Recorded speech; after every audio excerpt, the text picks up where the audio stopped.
le printemps reparut. Elle eut des étouffements aux premières chaleurs, quand les poiriers fleurirent. Dès le commencement de juillet, elle compta sur ses doigts combien 2 semaines lui restaient pour arriver au mois d'octobre, pensant que le marquis d'Andervilliers, peut-être, donnerait encore un bal à la Vaubyessard.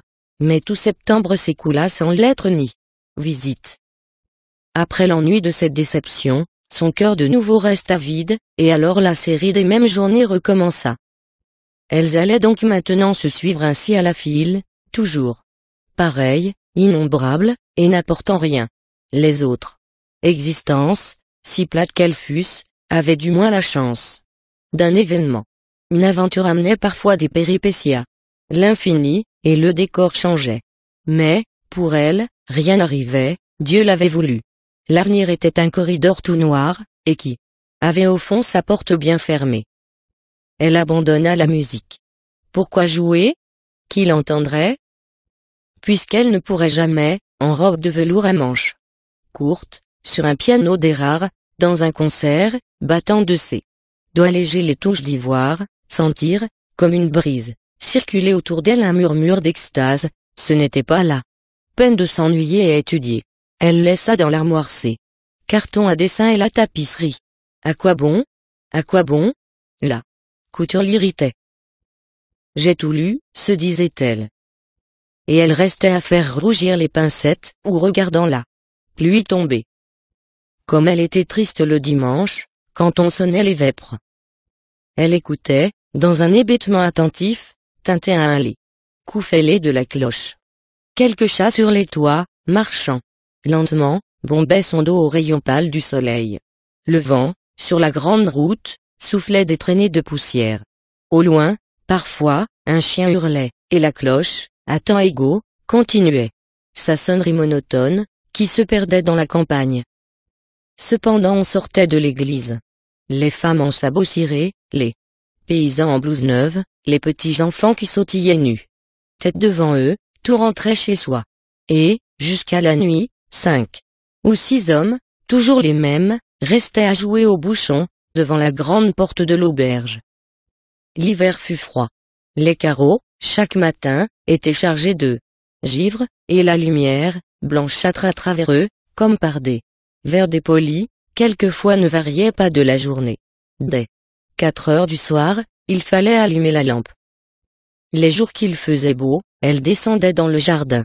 Là, Rosée avait laissé sur les choux des guipures d'argent avec de longs fils clairs qui s'étendaient de l'un à l'autre. On n'entendait pas d'oiseaux, tout semblait dormir, l'espalier couvert de paille et la vigne, comme un grand serpent malade sous le chaperon du mur, où l'on voyait, en s'approchant, se traîner des cloportes à pattes nombreuses. Dans les sapinettes, près de là, le curé en tricorne qui lisait son bréviaire avait perdu le pied droit et même le plâtre, s'écaillant à la gelée, avait fait des gales blanches sur sa figure. Puis elle remontait, fermait la porte, étalait les charbons, et, défaillant à la chaleur du foyer, sentait l'ennui plus lourd qui retombait sur elle. Elle serait bien descendue causer avec la bonne, mais une pudeur la retenait. Tous les jours, à la même heure, le maître d'école, en bonnet de soie noire, ouvrait les auvents de sa maison, et le garde champêtre passait, portant son sabre sur sa blouse. Soir et matin, les chevaux de la poste, 3 par 3, traversaient la rue pour aller boire à la mare. De temps à autre, la porte d'un cabaret faisait tinter sa sonnette, et, quand il y avait du vent, l'on entendait grincer sur leurs 2 tringles les petites cuvettes en cuivre du perruquier, qui servait d'enseigne à sa boutique. Elle avait pour décoration une vieille gravure de mode collée contre un carreau et un buste de femme en cire, dont les cheveux étaient jaunes. Lui aussi, le perruquier, il se lamentait de sa vocation arrêtée, de son avenir perdu, et, rêvant quelques boutiques dans une grande ville, comme à Rouen par exemple, sur le port, près du théâtre, il restait toute la journée à se promener en long, depuis la mairie jusqu'à l'église, sombre, et attendant la clientèle. Lorsque Madame Bovary levait les yeux, elle le voyait toujours là, comme une sentinelle en faction, avec son bonnet grec sur l'oreille et sa veste de lasting. Dans l'après-midi, Quelquefois, une tête d'homme apparaissait. Derrière les vitres de la salle, tête allée, à favoris noirs, et qui souriait lentement d'un large sourire doux à dents blanches. Une valse aussitôt commençait, et, sur l'orgue, dans un petit salon, des danseurs hauts comme le doigt, femmes en turban rose, tyroliens en jaquette, singes en habits noirs, messieurs en culottes courtes, tournaient entre les fauteuils, les canapés, les consoles, se répétant dans les morceaux de miroir que raccordait à leurs angles un filet de papier doré. L'homme faisait aller sa manivelle, regardant à droite, à gauche et vers les fenêtres. De temps à autre, tout en lançant contre la borne long jet de salive brune, il soulevait du genou son instrument, dont la bretelle dure lui fatiguait l'épaule, et, tantôt dolente et traînarde, ou joyeuse et précipitée, la musique de la boîte s'échappait en bourdonnant à travers un rideau de taffetas rose, sous une grille de cuivre en arabesque. C'étaient des airs que l'on jouait ailleurs sur les théâtres, que l'on chantait dans les salons, que l'on dansait le soir, sous des lustres éclairés, échos du monde qui arrivait jusqu'à Emma. Des sarabandes à n'en plus finir se déroulaient dans sa tête, et, comme une bayadère sur les fleurs d'un tapis, sa pensée bondissait avec les notes, se balançait de rêve en rêve, de tristesse en tristesse. Quand l'homme avait reçu l'aumône dans sa casquette, il rabattait une vieille couverture de laine bleue, passait son orgue sur son dos, et s'éloignait d'un pas lourd. Elle le regardait partir. Mais c'était surtout aux heures des repas qu'elle n'en pouvait plus, dans cette petite salle au rez-de-chaussée, avec le poêle qui fumait, la porte qui criait, les murs qui suintaient, les pavés humides, toute l'amertume de l'existence, lui semblait servie sur son assiette, et, à la fumée du bouilli, il montait du fond de son âme comme d'autres bouffées d'affadissement. Charles était long à manger, elle grignotait quelques noisettes, ou bien, appuyée du coude, s'amusait, avec la pointe de son couteau, à faire des raies sur la toile cirée. Elle laissait maintenant tout aller dans son ménage, et Madame Bovary mère, lorsqu'elle vint passer à Tostes une partie du carême, s'étonna fort de ce changement. Elle, en effet, si soigneuse autrefois et délicate, elle restait à présent des journées entières sans s'habiller, portait des bas de coton gris, s'éclairait à la chandelle. Elle répétait qu'il fallait économiser, puisqu'il n'était pas riche, ajoutant qu'elle était très contente, très heureuse, que Tostes lui plaisait beaucoup, et autres discours nouveaux, qui fermaient la bouche à la belle-mère.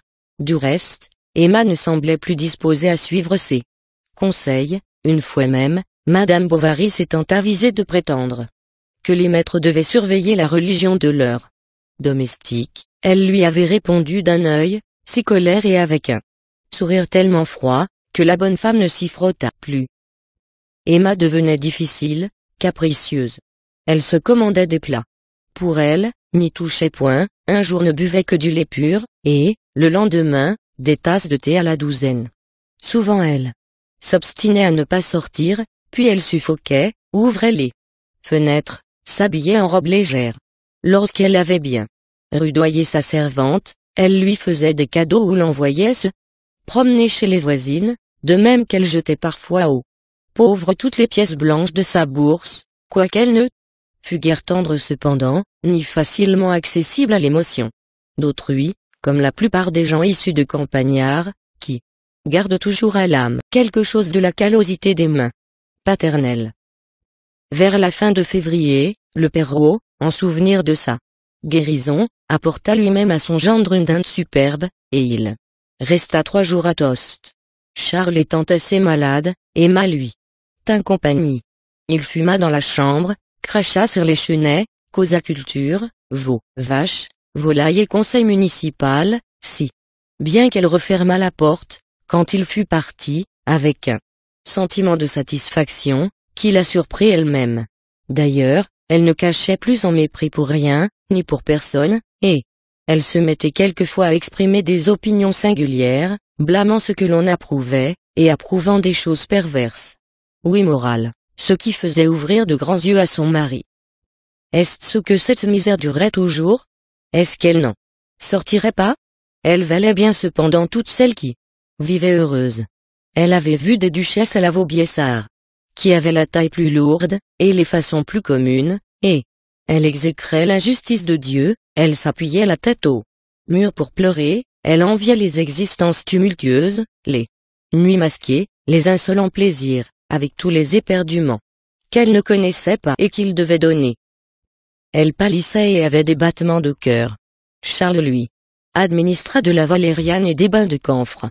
Tout ce que l'on essayait semblait l'irriter davantage. En de certains jours, elle bavardait avec une abondance fébrile. Ces exaltations succédaient tout à coup des torpeurs où elle restait sans parler, sans bouger. Ce qui la ranimait alors, c'était de se répandre sur les bras un flacon d'eau de Cologne.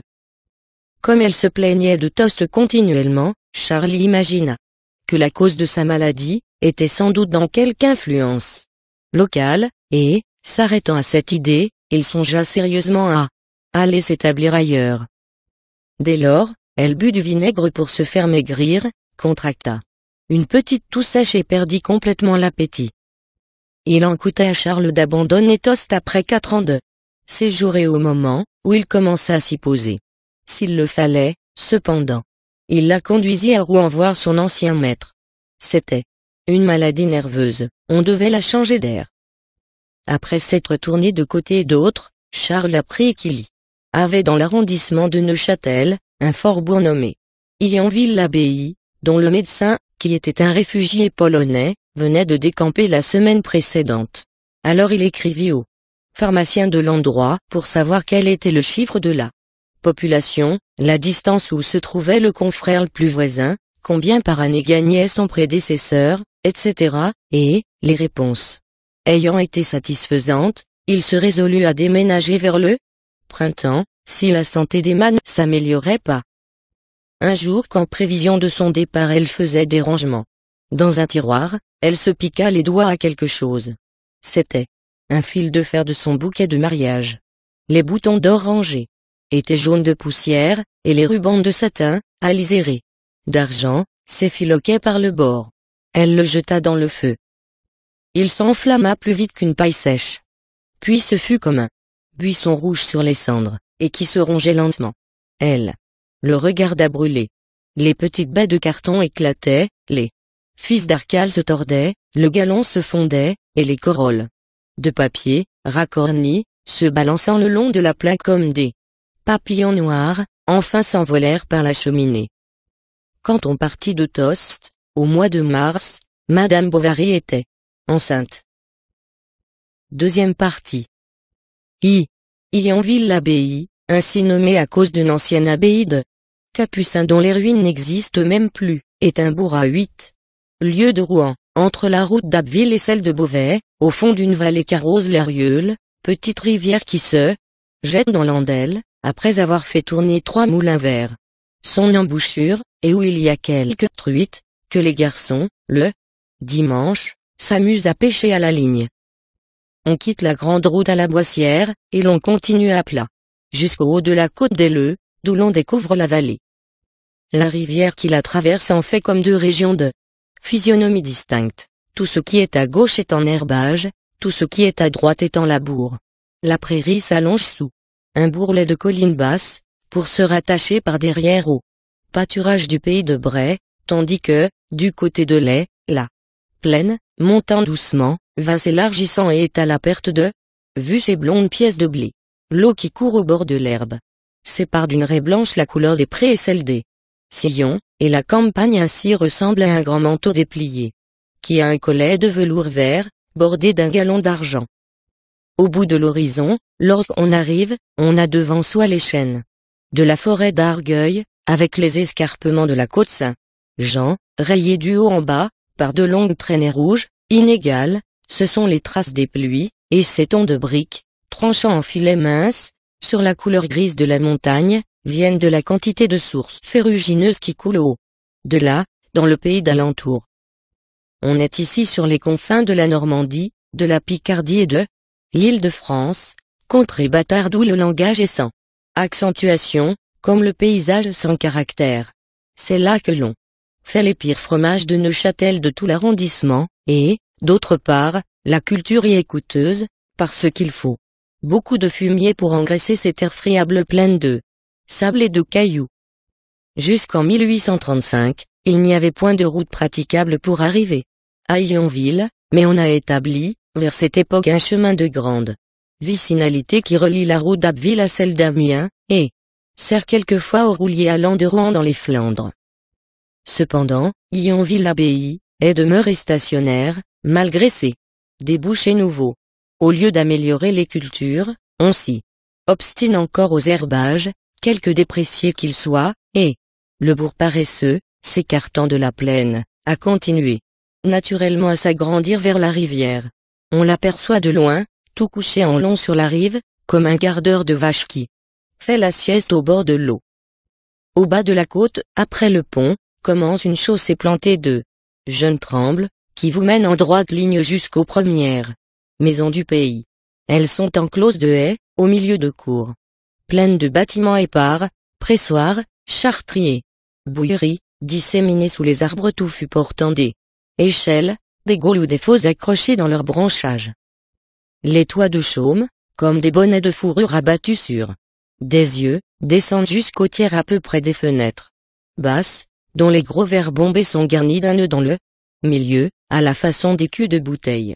Sur le mur de plâtre, que traversent en diagonale des lambourdes noires, s'accrochent parfois quelques maigres poiriers, et le rez-de-chaussée ont à leur porte une petite barrière tournante pour les défendre des poussins, qui viennent picorer, sur le seuil, des miettes de pain bis trempées de cidre.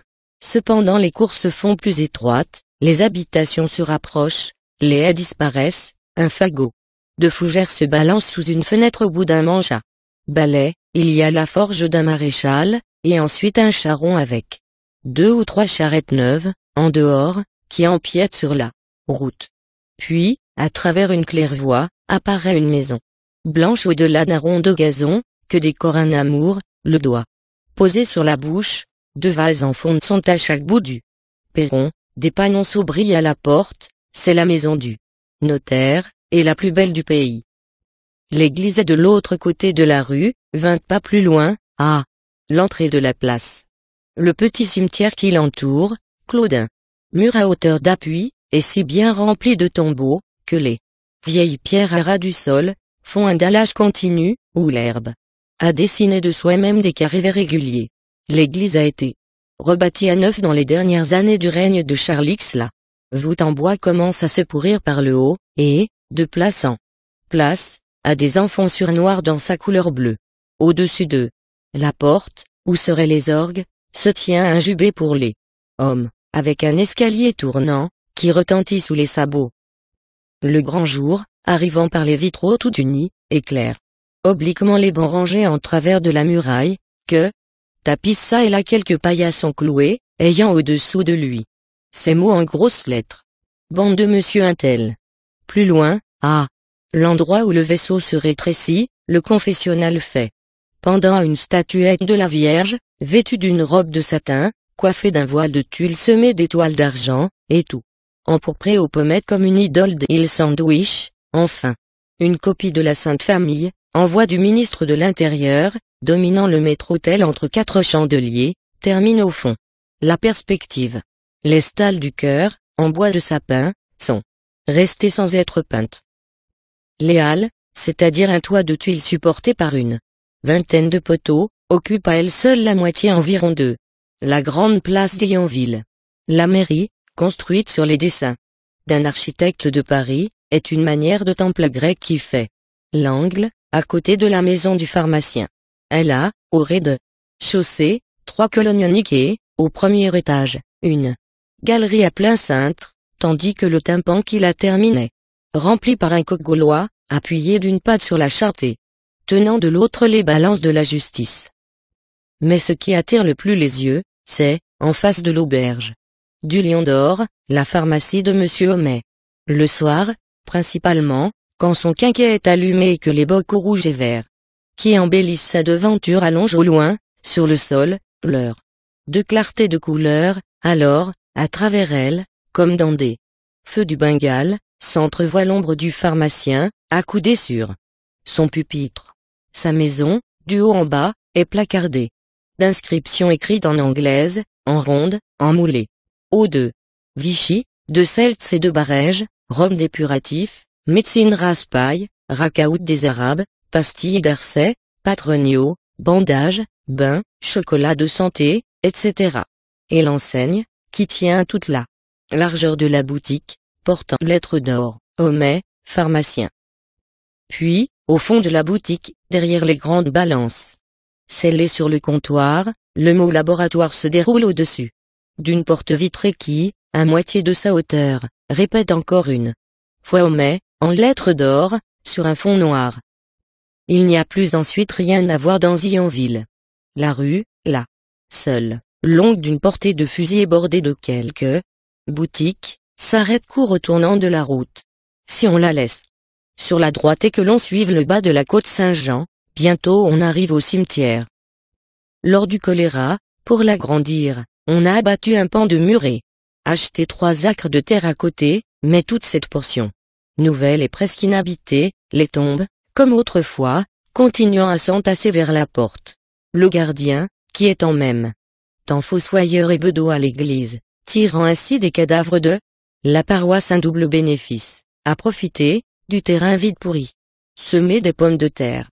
D'année en année, cependant, son petit champ se rétrécit, et, lorsqu'il survient une épidémie, il ne sait pas s'il doit se réjouir des décès, ou s'affliger des sépultures.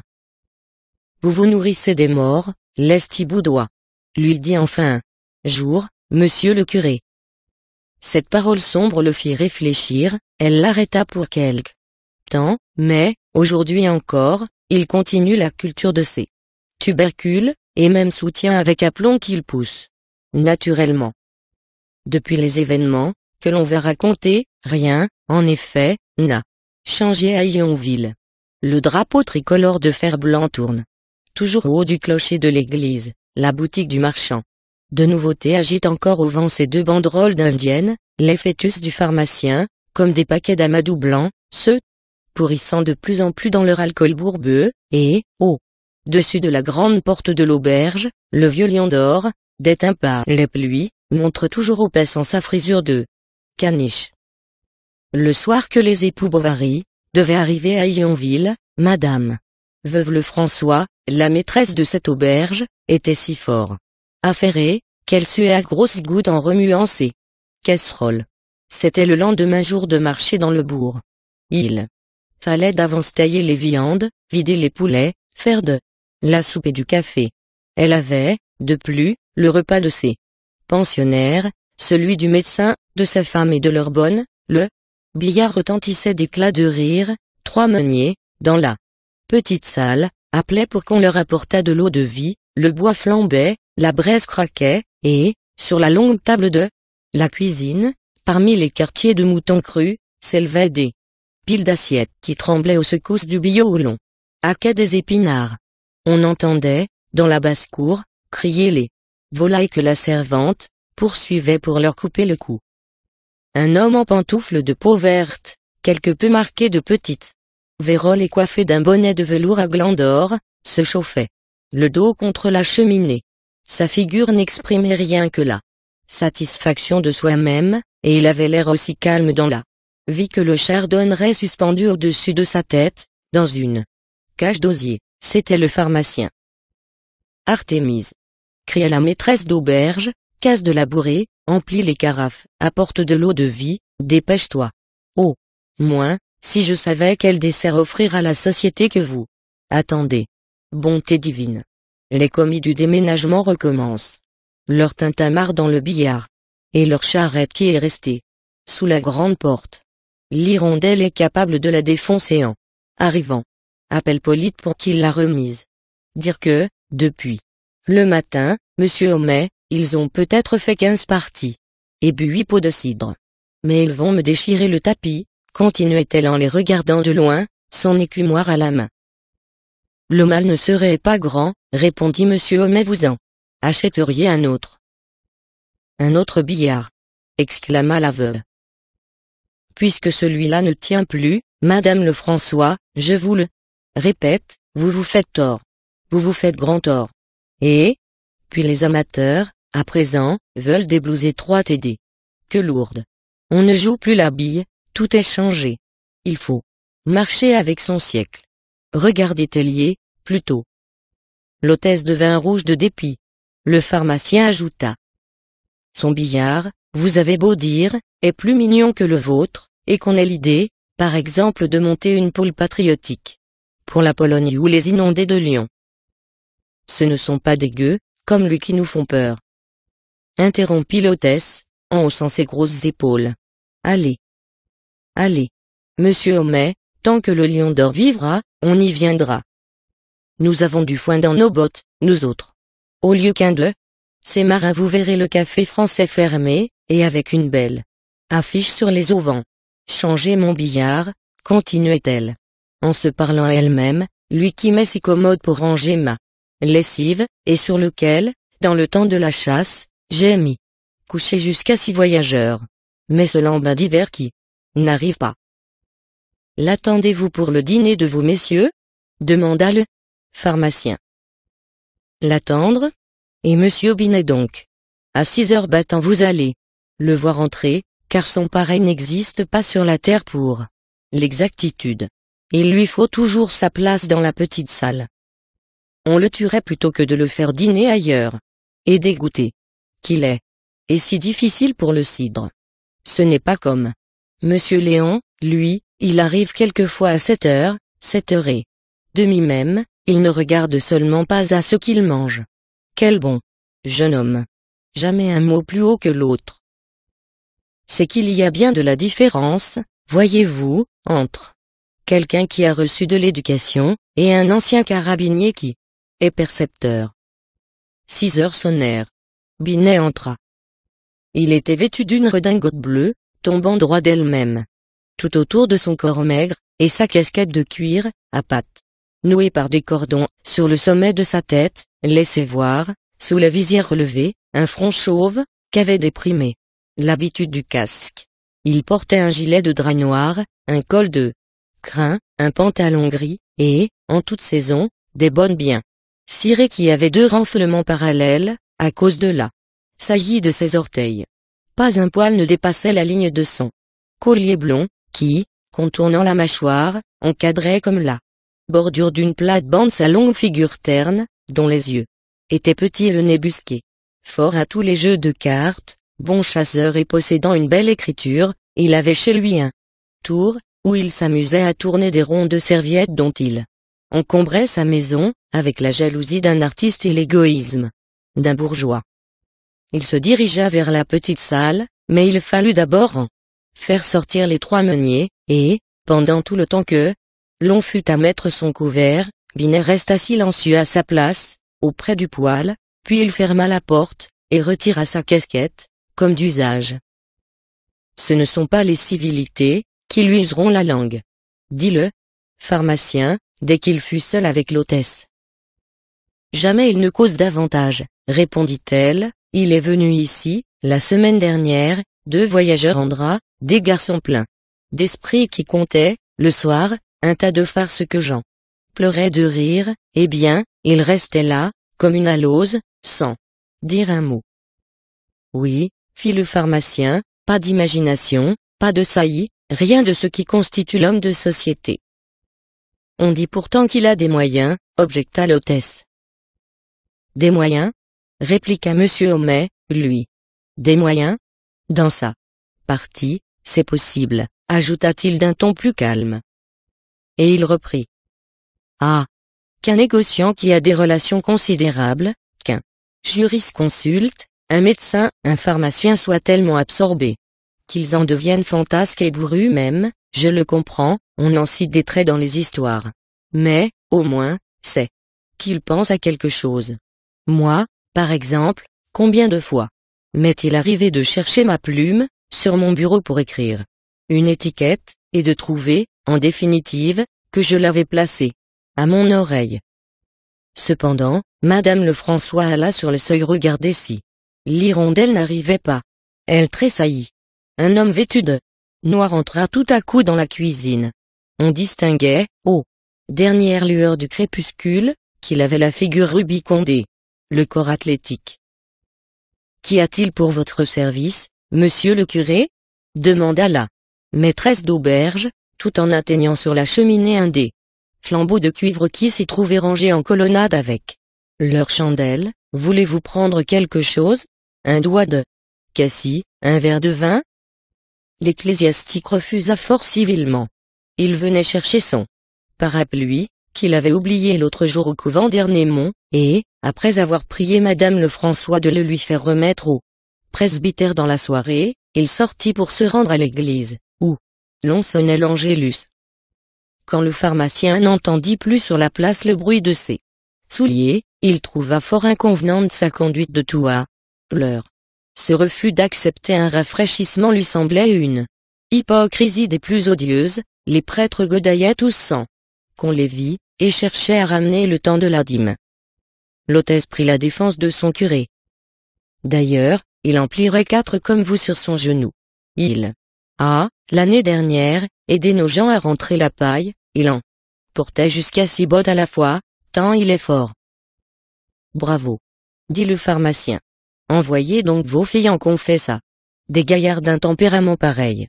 Moi, si j'étais le gouvernement, je voudrais qu'on signale les prêtres une fois par mois. Oui, Madame Lefrançois, tous les mois, une large phlébotomie, dans l'intérêt de la police et des mœurs. Taisez-vous donc, monsieur Homais. Vous êtes un impie. Vous n'avez pas de religion. Le pharmacien répondit. J'ai une religion, ma religion, et même j'en ai plus que tous, avec leur momerie et leur jonglerie. J'adore Dieu, au contraire. Je crois en l'être suprême, à un créateur, quel qu'il soit, peu m'importe, qui nous a placés ici-bas pour y remplir nos devoirs de citoyens et de pères de famille, mais je n'ai pas besoin d'aller, dans une église, baiser des plats d'argent, et engraisser de ma poche un tas de farceurs qui se nourrissent mieux que nous.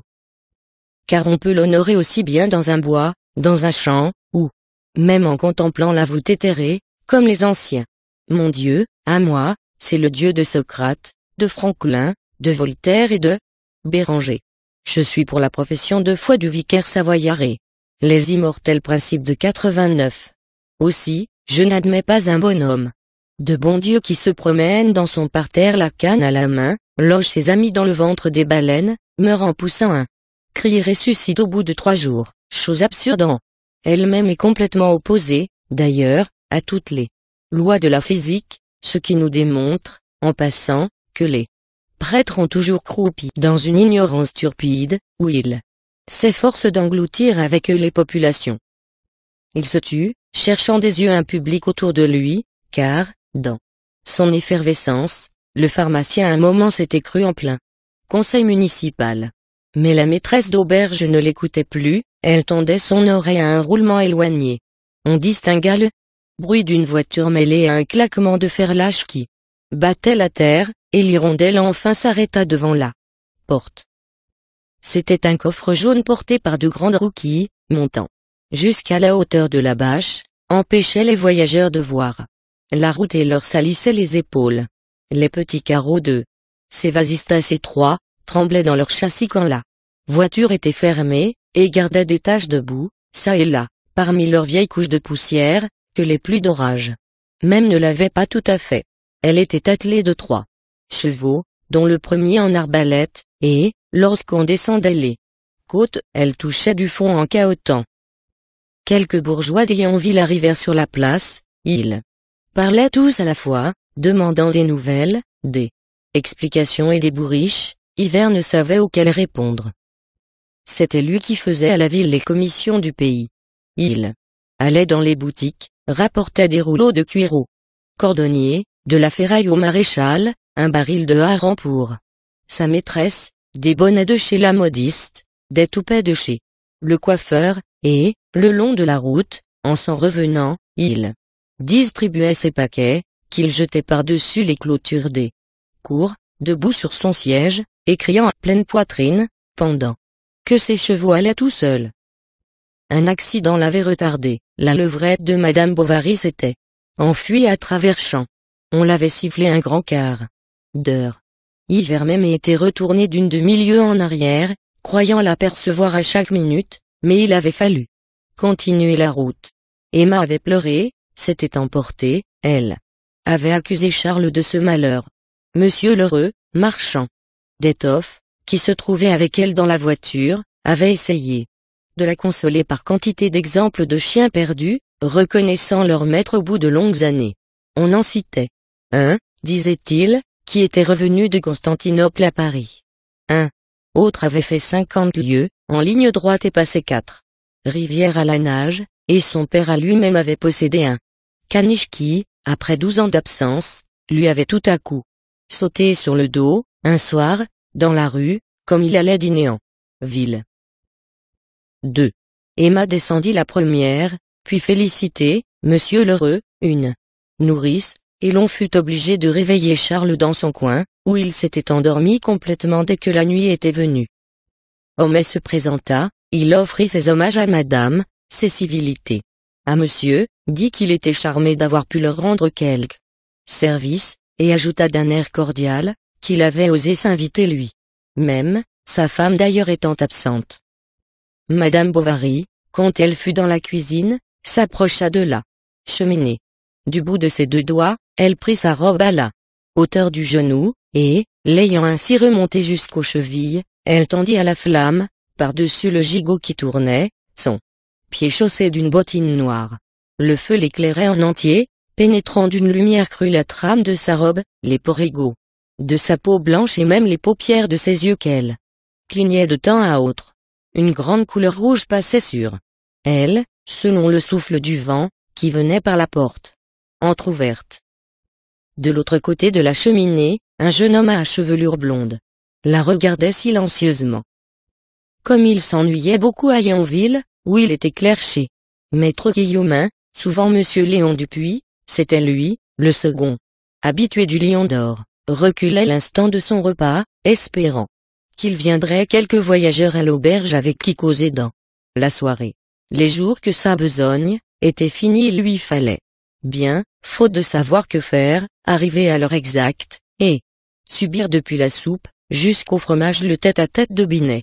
Ce fut donc avec joie qu'il accepta la proposition de l'hôtesse de dîner en la compagnie des nouveaux venus, et l'on passa dans la grande salle, où Madame Lefrançois, par pompe, avait fait dresser les 4 couverts.